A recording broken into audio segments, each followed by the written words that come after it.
you ever see an attractive woman walk past and you want to approach her, you want to meet her, but your body in the same moment gets rushed with fear and anxiety and something is holding you back? I've spent the last 10 years completely eradicating that fear out of my body, and I've helped hundreds of guys to do the same. It's been a complete game changer in my dating life and for the men that I'm coaching. And in this video, I want to tell you everything I learned in these 10 years. And I've done that through thousands of approaches on the street during the day by myself and listening in on many more thousands through a microphone with the guys that I'm coaching. So let's get into it. In the first few parts, I'm going over the basics, how to show up, how to present yourself, what to say, what to do, how to stop a girl. And later, we're going into the more inner game side of things, the confidence, the inner voice, how to overcome that fear, and in the end, a mathematical formula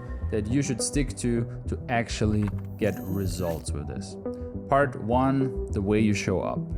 Now, how you show up definitely matters. And how do we present ourselves? Well, we can present ourselves through our body, our smile, our style, how we dress, or what accessories we have, and of course our presence. What is our state of mind? How is our energy, our mood? All of these things make a big difference when interacting, especially with a complete stranger. Now let's talk about your body real quick.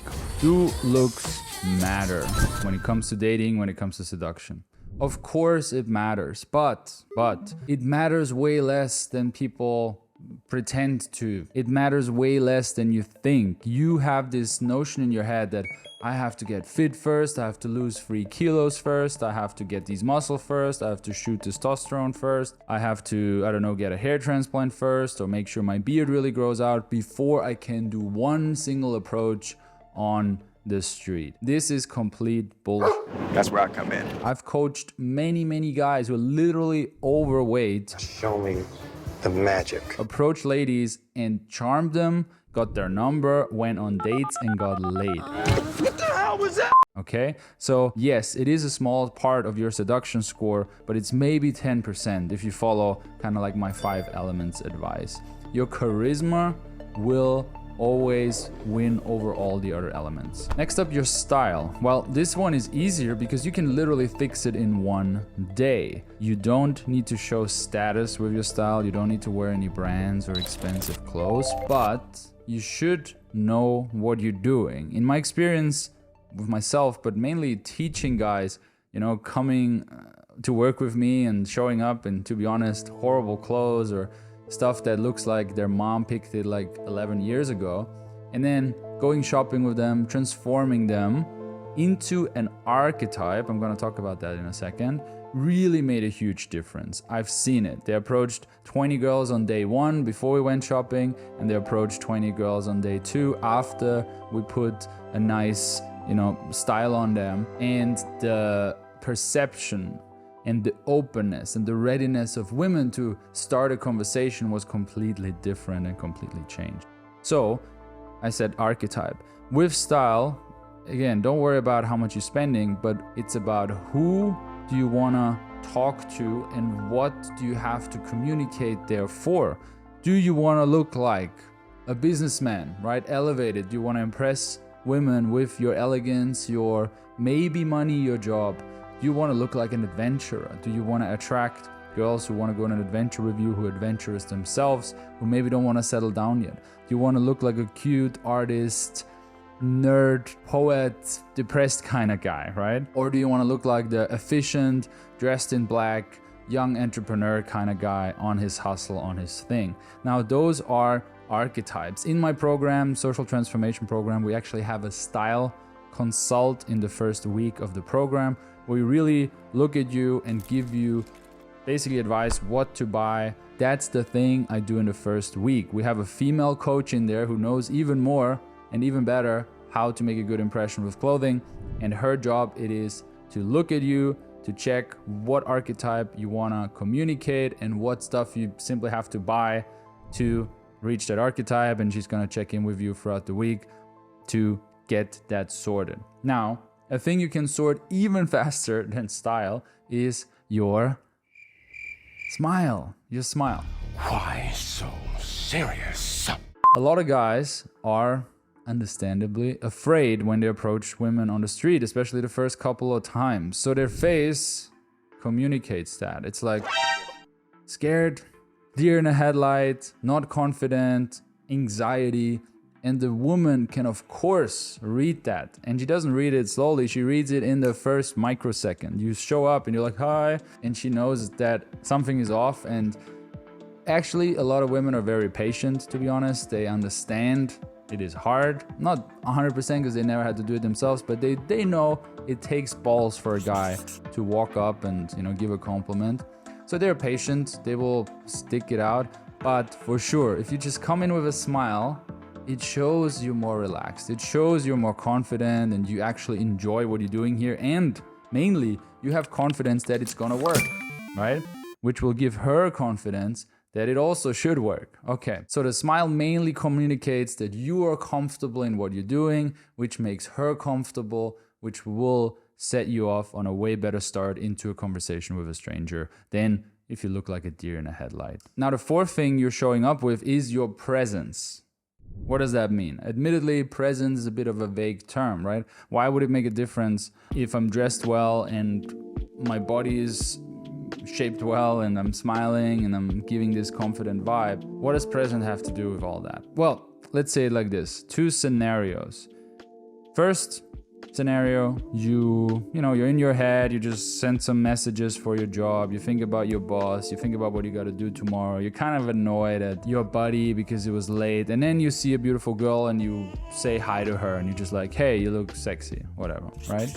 Second scenario, you just sat down for 10 minutes, you were closing your eyes, you were feeling your butt cheeks on the bench, you were listening to the sounds, you were feeling how the wind is touching your skin, how some sunshine comes through the clouds and is, hitting the top of your head and warms it up a bit. And you were just in that state where you focus on your breath and focus on the surroundings for just, 5 to 10 minutes. And then you open your eyes and you see that beautiful lady, and without even overthinking it, you just say, hi, you look beautiful. What's your name? Hey, excuse me. I think you look very beautiful. Thank you. What's up? It will make a huge difference. You have to believe me on that. Your presence is the ultimate gift you can give, not only to a stranger, to anybody. People are not very present anymore. It's incredibly difficult these days to be present because we constantly get sucked into the next thing. I mean, even you watching this, right? If you don't have certain plugins installed, there will be videos on the side that are suggested. There's comments below. There's other tabs you have open. There's maybe your phone on the table.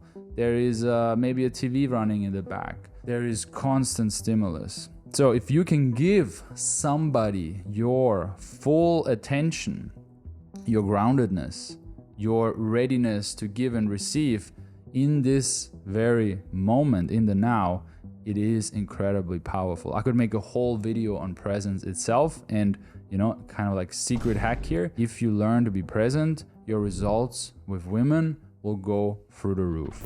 All right, you're ready to go. You smile, you're well groomed, you showered, you have a good style and body, whatever. You, at least if you're not in shape now, you set the intention to maybe get in shape a little more. And you're present, you're ready to go. Now, next question, how do we approach? I don't know yet.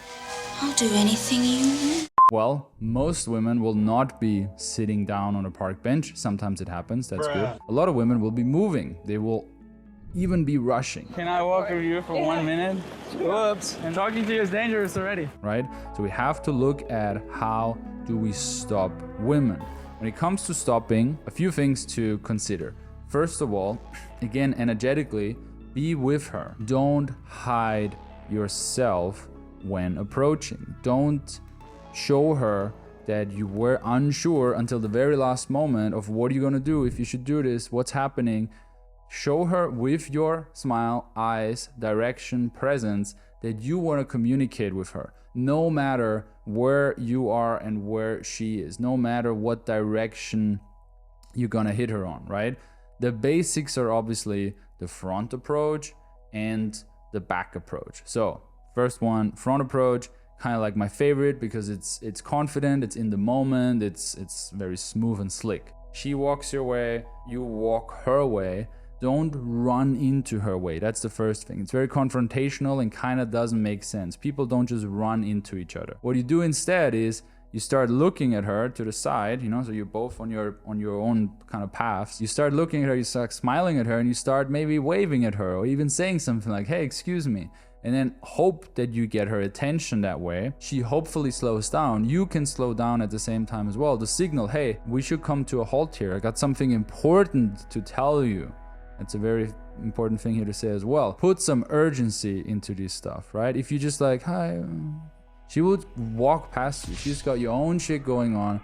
She's in her own head. She's not 100% present. Who is, right? We just established that. She's got 1,000 thoughts, and then another thought is like, this guy somehow, something, maybe wants to say something. She has to be an incredible, nice person to stop for everybody who maybe wants to talk to her, right? You cannot expect that from a stranger, especially if in a place like New York or really any other big city.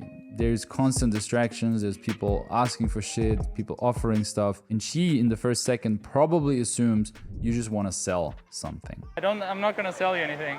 So make yourself seen, signal with a little bit of urgency that you wanna talk to her, come to a stop, right? And you can use your hands here, you can use your voice. Ideally, you use both. The same principle goes if she passed you and you run after her. Don't hide it.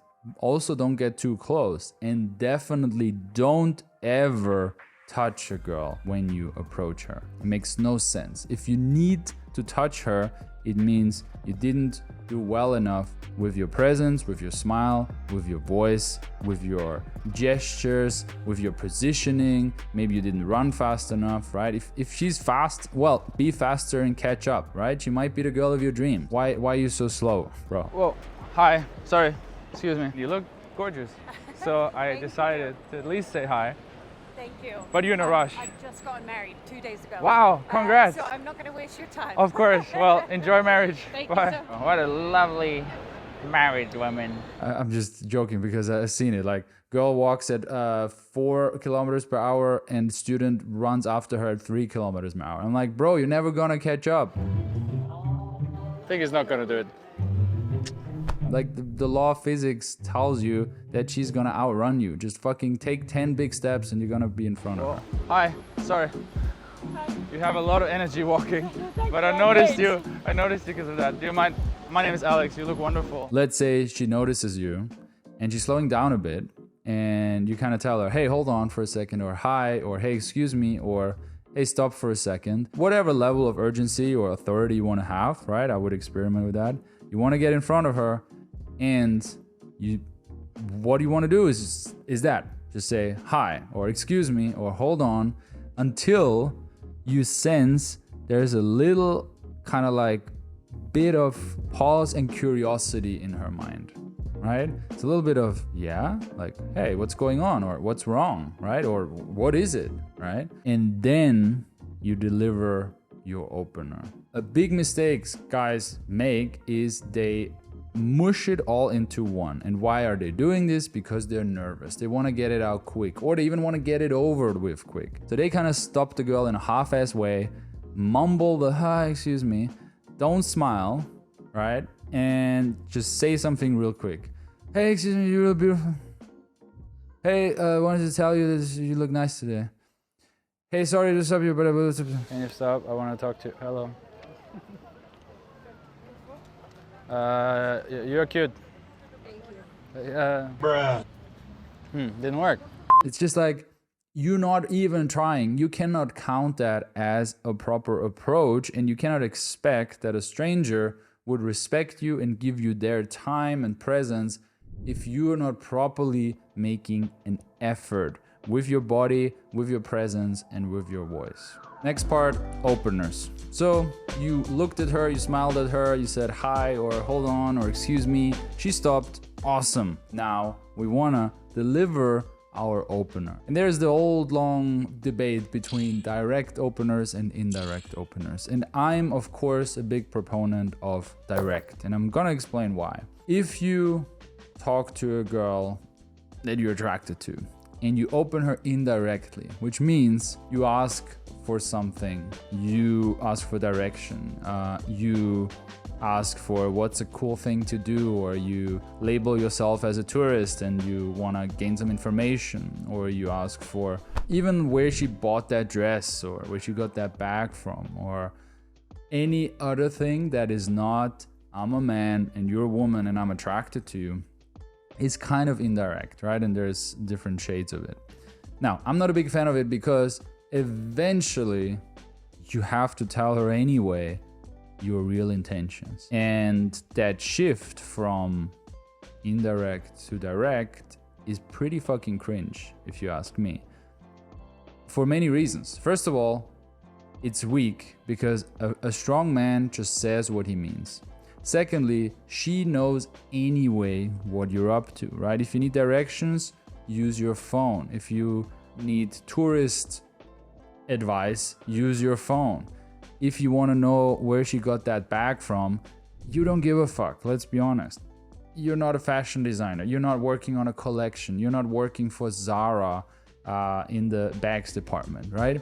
You want to get laid. And that's okay. That's totally fine. So does she, by the way. So she will appreciate it if you say that right from the get-go, because that puts her in a way easier situation as well. If you're indirect, she knows that you want to be direct. Now she has to play along with that fucking game until you finally direct, and then she can reject you. Because maybe she has a husband, maybe she's not open to meet somebody, maybe she's really in a bad mood and she doesn't want to play any games today. Fine, that's her right to do so. If you're direct, it's efficient and she appreciates it. So, how do we open direct? Again, many different shades. A lot of guys get really stuck in that one. First of all, they say too much before they actually deliver the opener. So they say things like, hey, I saw you over there and I thought to come and tell you, or something like that. Or hey, I noticed you were walking and then I was thinking that I should blah blah blah. Or hey, I noticed you coming out of the blah blah blah. So they explained the whole thought process they had before they walked up, which is completely useless. Stop mumbling. More confident, more direct, again, more efficient would just to state it. Like, hey, you look awesome. And of course, maybe she needs some time to catch up, right? And then you can put in a filler or a pre-frame, how you can call it. You can say, hey, this might be spontaneous, but, right? Or hey, don't worry, I'm not dangerous, but you look great today. Or hey, don't worry, I'm not selling anything. Maybe you're on a shopping street and people are selling stuff or handing out flyers. Like, hey, I'm not gonna convert you to any religion. Or hey, I'm not trying to hand you a flyer, but you look awesome today, right? So that's fine. But in general, just be direct. And then, how are we direct? Well, there's different layers, right? You can compliment the beauty. Cute, adorable, sexy, right? Yes, it's a bit more risky, but it can work really well. I like your style, I like your vibe, I like your energy, I like the way you walk. So now it's not so much about her body, but how she behaves. And you're very beautiful, both of you, but you're like my type. Blonde and brunette. You don't have to be that sure either. You can just say, there's something about you, or you stood out, or for some reason you caught my attention and I wanted to find out more, right? So it's not like I'm fully sold on you yet, but I'm curious, which can work better actually with more attractive women, because if their job is to be beautiful, you don't want to necessarily also compliment their beauty, because it's not as valuable to them than if you compliment a not so attractive girl that she looks cute and adorable today. She will appreciate it more. There's other things that she has control over. So she has control over her style. She has control over how she represents herself to the world, right? How she shows up. How did she combine her different items of clothing? You can say, wow, you look like a sophisticated businesswoman that really stood out. Hello, you look very elegant.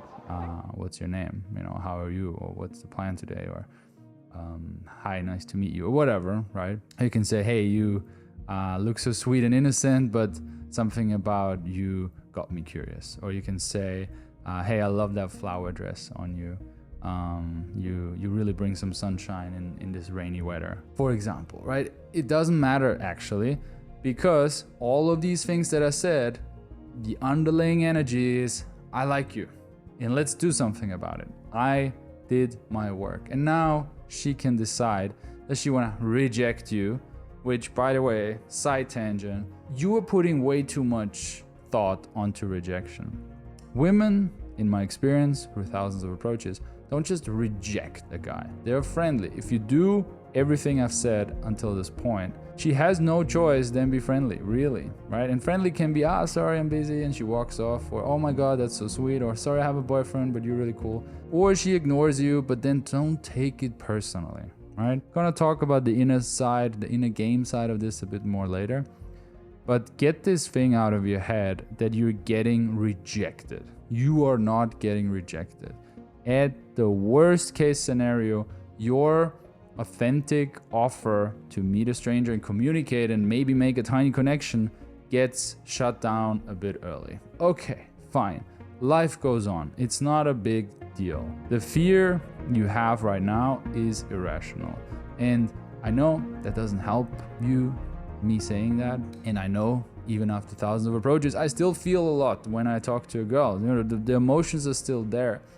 But you labeling it as fear or as a threat is not doing your future self a favor. Now, what happens after the opener? Again, we pause and we see how she reacts.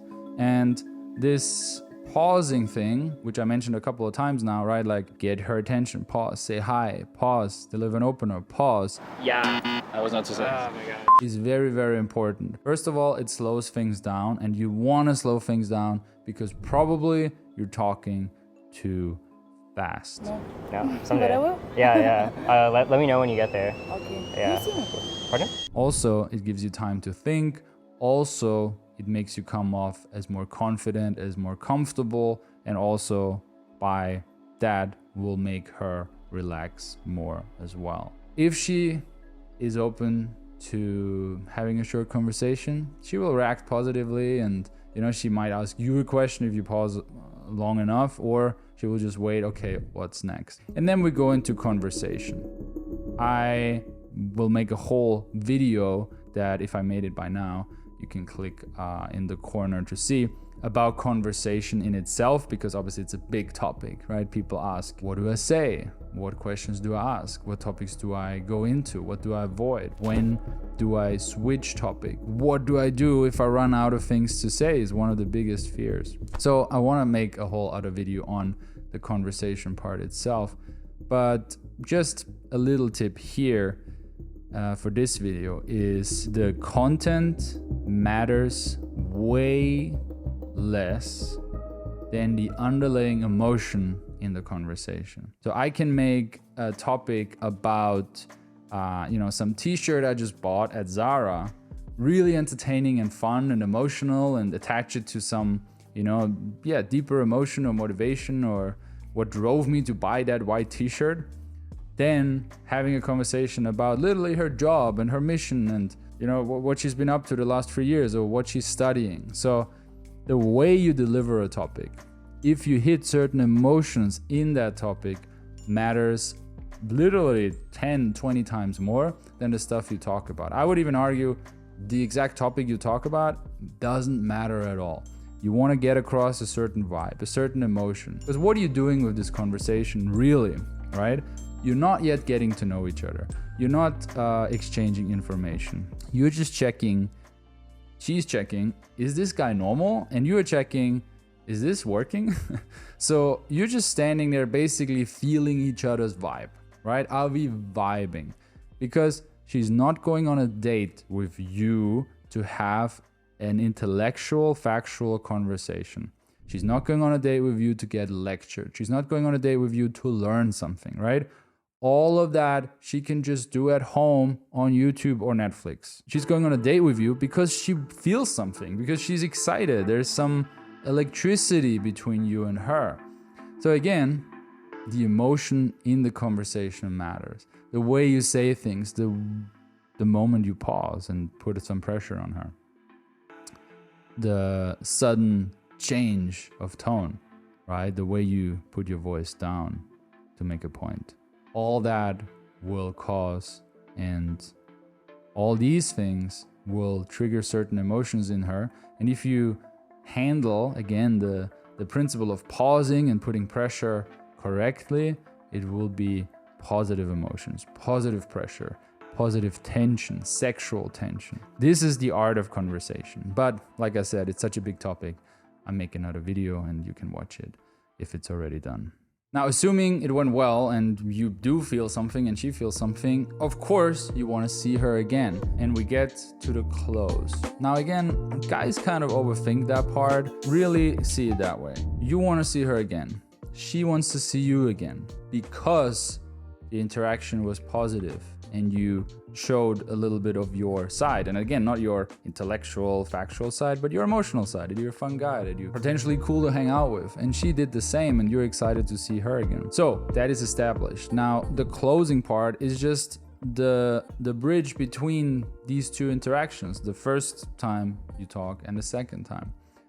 So how you exactly close doesn't matter too much, but you want to reapprove that you want to see her again. You want to tell her.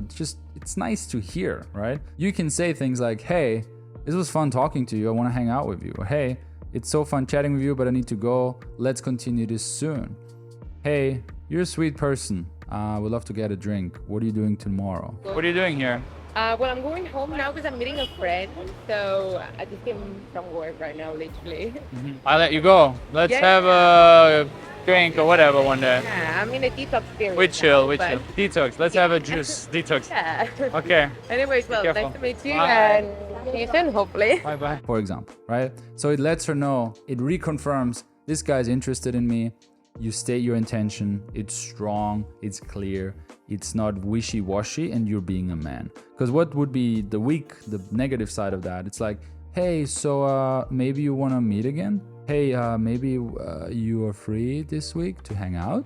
Nice talking to you. Where are you heading? I know you want to run away. I don't want to my keep you. friend. Okay. For tea, matcha, the green thing. I know matcha. I actually considered opening a matcha place. Really? That's a Do you different like story. it? Do you like drinking it? I did a whole business plan, Okay. and then I realized I will lose all my money. Oh, for sure. Yeah. For sure. You want to go? I get it. Maybe we meet for a matcha one day. Maybe. Right? Hey, if you want, we can like exchange numbers. So what does that say? It's like you had balls for 5 seconds saying hi, and then you lost your balls again. It means you're not sure. It also means you're not very used to dating. Because if you would be used to it, you would know that of course women want to meet you. Of course they want to hang out with you, right? Of course it will be fun spending an evening together having a drink. It's easy for you to offer it if you know it's a good offer. But you're not sure if it's a good offer. You're not sure of yourself. You haven't gone on dates in a while. Therefore, you deliver the offer on a date in this weak, unsecure way. So don't do that. Other than that, I would say, general rule, I love Instagram for so many reasons, right? I have a lot of videos on social media because you can continue the conversation online. So if the conversation was like, okay, but it feels like she's not sold on you 100% yet, it's not enough yet to meet you for a date, definitely go for the Instagram and work on your Instagram, which I have many guides on. I have a free guide, which if you comment below, I can send you. And I have a social media dating guide, which is a 3-hour-long mini course on how to build your Instagram to be attractive. If you do, on the other hand, are sure, hey, this is a done deal, she wants to see me again, you can go for the number for the WhatsApp right away. Now, an important thing with all of this is part 5, volume. Doing one approach is great, right? You overcome your fear. Doing 10 approaches, amazing. Doing 50 approaches, incredible, right? You've done a great job really showing up and seeing yourself as this kind of like hero in your path and overcoming that fear that you probably had. But it's still not enough. To really get results, which means actually going on dates, right? Meeting ladies, getting laid.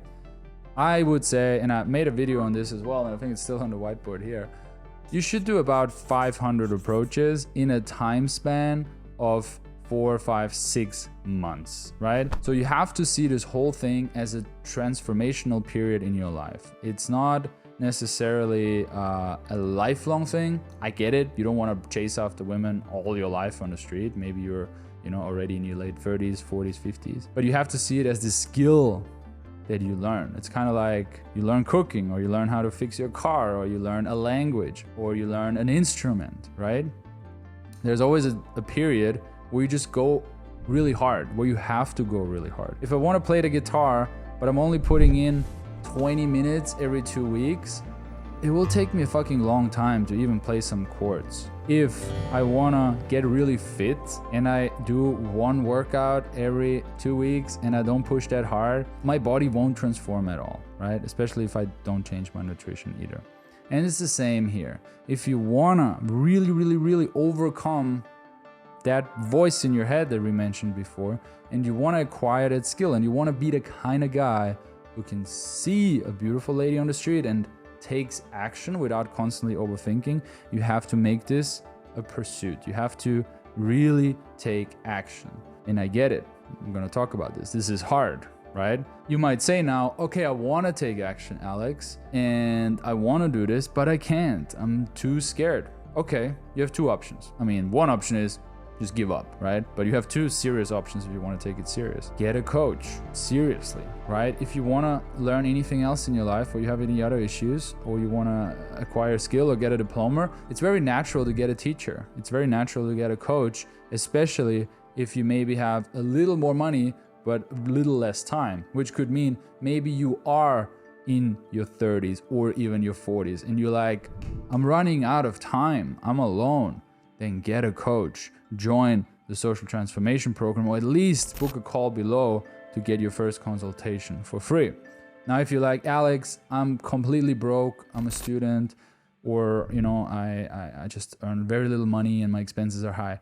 Sure, get a wingman, okay? You need somebody who keeps you accountable. That's why in the Social Transformation Program, we call you every week and we check in with you weekly on the group calls, and you have a Telegram group with over 50 members that keep each other accountable. You will be assigned to an accountability partner in that program. But if you don't have that, you can do that by yourself for free. You can meet a person who also wants to meet ladies. We're 4 billion dudes on this planet. I think you can find one guy who also wants to get laid and become your approach buddy, right? You don't have to become best friends.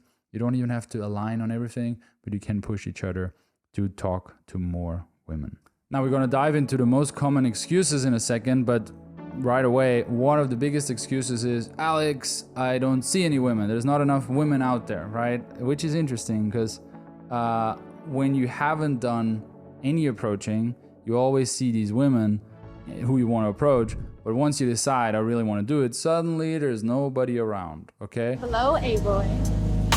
You alone? Good morning, Mr. Alex.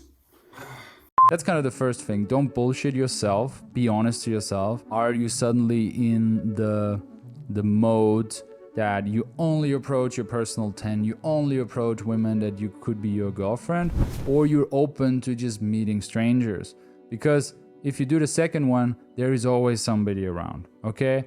Okay, with that being said, of course, if you live in a village with 1,000 people, it's gonna be difficult. If you live in a very small town and you really wanna get the volume that I mentioned, it's gonna be difficult. So you have to potentially, travel somewhere to do approaching, which is fine, right? If you have to sit in a train for 60 minutes or 90 minutes to be in an area where there's a lot of women, and you stay there the whole day and you have lunch and you have a coffee and you take a walk and you listen to some audiobooks and you approach 10, 15 women that day and you take the train back home, then that's good. That's what you gotta do to become the man that you wanna become. If that's also impossible or maybe not sustainable for a very long time, you have to really consider moving to a bigger city, right? Think about it this way. It's completely normal to move for your job, right? You get a new job offer. Of course, you're gonna move to a new place to make a little more money or just have a job. It's completely fine to move for love. Maybe your partner gets a job, or she's from a different family or a different culture, so you move together into another country. But why is it not accepted or socially normal to move to become an upgraded man, to learn the skill of cold approach, to learn to become more social, more charismatic, to upgrade on all these different levels. It's totally fine to move for study, job, love, any other circumstances, but to get laid more, and you know I'm saying it that way, but really to transform yourself socially is not accepted. And that's fine, but you just have to change that mindset for yourself, that it's completely okay to go into this period and move somewhere where your dating needs are met much, much, much better. It will improve your life much more than a different job or you know, some university. Now for the end of this video, I'm gonna read you a list of common excuses. So why am I reading you these excuses? First of all, to make you understand, I'm aware of these excuses and I didn't let them stop me. And by extension, I don't let any of these excuses let my students stop them of approaching a woman, right? So if any of this comes up for you, just know it's bullshit. It's your mind talking you out of the uncomfortable. It's your mind talking you out of that little moment of cringe that you just have to sit through and be comfortable in for a few seconds until it goes away to get to the next level, which is meeting that stranger and becoming the man who's just able to do that, okay? So, common excuses. My city sucks. Girls here are rude. The culture is different here. Nobody speaks the language. Everyone's too busy here. People are constantly in a rush. People are walking really fast. I don't speak the language. She's wearing headphones. She's listening to music. She's on a call. She's walking too fast. She looks busy. She looks angry. She doesn't look very friendly. She's with her friend. She's with her mother. She's with her father. She's probably with her boyfriend. She's with friends. She just walked into a shop. She just came out of a shop. She looks too young, but we don't know. She knows I'm approaching. She already saw me. She knows what I'm up to. She saw me talk to another girl. She saw me looking and now it's weird, and so on, right? What's the story of you approaching a lady? The story is you're a confident gentleman and you go about your day and you have your stuff, you have your life. But hey, there's a young lady and you're attracted to her. You think she's interesting. And you want to just find out what's happening, right? No big agenda. Sure, you want to get laid, you're single, but you don't have it all planned out. You're very present, right? Presence is key here. And she's this young lady and you're this young guy or whatever, and you just try to connect for a second. So the purpose is the connection. The purpose is attempting to bridge that gap between you and see what could be. That's it. That's the story. All of these excuses, and if you want, you can go back. Don't destroy that story, right? If you just came out of a store, the story is still true. She's listening to music, the story is still true. If she's just, waiting for the bus, the story is still true. If she walked into a shop and is buying something, the story is still true. You're still a man, she's still a woman. You still want to connect with a stranger. You're still attracted to her. So why do you let these outside tiny circumstances stop you from following your path, following the truth, so to say? Okay, so that's most of the things I learned in my own words through my own cold approach experience and through helping many guys around the world in a concise video. Now again, I acknowledge it can be very difficult to start this by yourself. So if you really struggle and you want to start, or you have done maybe 5, 10, 50 approaches, but you're not doing the volume that you need to do, but you understand it's really important and you would love to become the guy and really kill that inner nice guy, that inner voice that is constantly stopping you from going for what you want and what you deserve, you can book the call below. I'm doing 2 per day, so be quick. If my calendar is full, it's full. I'm sorry. As I mentioned, I'll make an entire video on conversation itself. I'll make an entire video on inner confidence and inner game itself as well. If you enjoyed this video, like and subscribe, and I'll see you in the next one. Thank you very much.